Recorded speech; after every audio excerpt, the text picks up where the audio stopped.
December বা June যখনই নির্বাচন হোক বিএনপি জিতবে 2/3 ভোটে, এমন দাবি দলের নেতাদের। তবে সময় পেরিয়ে গেলে ষড়যন্ত্রের শঙ্কা দেখছেন তারা। রাজধানীতে একাধিক আলোচনায় নেতারা বলেন, অন্তর্বর্তী সরকার নির্দিষ্ট সময়ে ক্ষমতা হস্তান্তর করুক, এটাই এখন সময়ের দাবি। আগামী জাতীয় নির্বাচন বিএনপি কেন ডিসেম্বরের মধ্যে চায় তার পক্ষে ব্যাখ্যা তুলে ধরলেন বিএনপি নেতারা। আর নির্বাচন বিলম্ব হলে প্রাকৃতিক কারণসহ দেশি বিদেশি ষড়যন্ত্রের কারণে কিভাবে নির্বাচন অনিশ্চিত হয়ে পড়বে সে প্রসঙ্গ বিস্তারিত তুলে ধরেন বিএনপি নেতারা। বিএনপির প্রতিষ্ঠাতা ও সাবেক প্রয়াত রাষ্ট্রপতি জিয়াউর রহমানের ৪৪তম শাহাদত বার্ষিকী উপলক্ষে জাতীয় প্রেস ক্লাবে আলোচনা সভা। বিএনপি নেতা খন্দকার মোশাররফ হোসেন বলেন, কিছু উপদেষ্টা নির্বাচন নিয়ে প্রধান উপদেষ্টাকে বিভ্রান্ত করছেন। তাদের সরকার থেকে সরিয়ে যেসব বিষয়ে ঐকমত্য হয়েছে তা প্রকাশ করে সরকারকে এবছরে নির্বাচন দিতে হবে। প্রধান উপদেষ্টা আগামী করলো, এটা আবার দ্বিতীয় দফা আলোচনা শুরু করলো।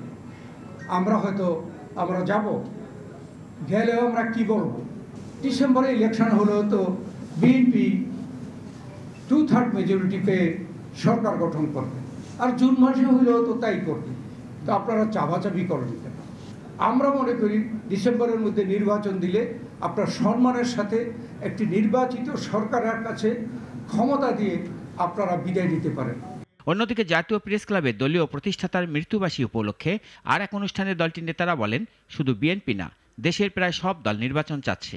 প্রধান উপদেষ্টার নির্বাচন নিয়ে বক্তব্য বিভ্রান্তিকর। তিনি আমাদেরকে আশাহত করেছেন, বিশেষ করে তিনি অসত্য কথা বলবেন এটা তো আমরা কখনো কল্পনাও করি না।